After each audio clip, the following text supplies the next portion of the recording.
Let us send our robot out into space. Next, we need to make our robot travel in a curve so that it goes round the moon and ends up pointing right back at Earth. The next thing to do is to try and see if we can get it to land safely back on Earth. To be able to tell our fusion robot what to do, first we need to get a Wi-Fi link going between our computer and our fusion robot. First, click Start, click Settings, and we go to the Network and Internet.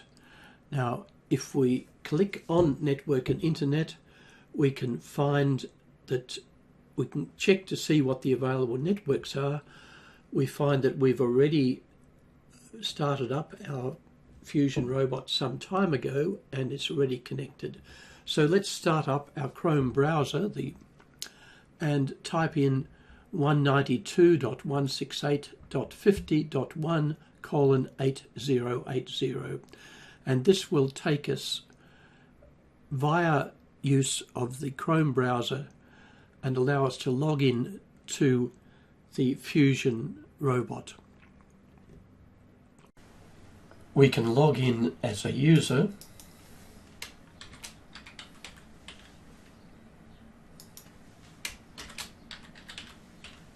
and click on Login and get rid of my password manager. To launch the Blockly coding facility, click on Launch.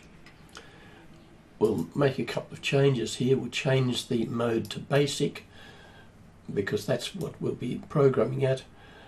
We need not show the program output and we need not show the code window. That'll give us a bit more room for our program.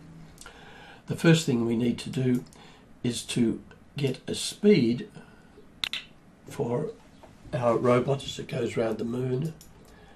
We'll have 3 forward moves, which we've found from past experience will take us just about alongside the moon.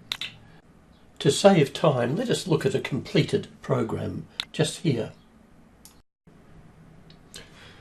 And this is the complete program. Moderate speed, the turtle, 3 steps forward, a right angle turn, 2 steps forward, going behind the moon, a right angle turn coming back towards Earth, 2 steps forward, a half turn, 45 degrees, back towards Earth a little bit more, 2 more forwards, a right angle turn, and then hopefully to land back on the Earth. That's our Blockly program. So let's run that. We'll click up here and we've got to call it something.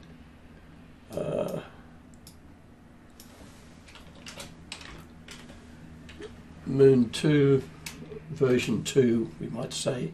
BLK means Blockly. Okay.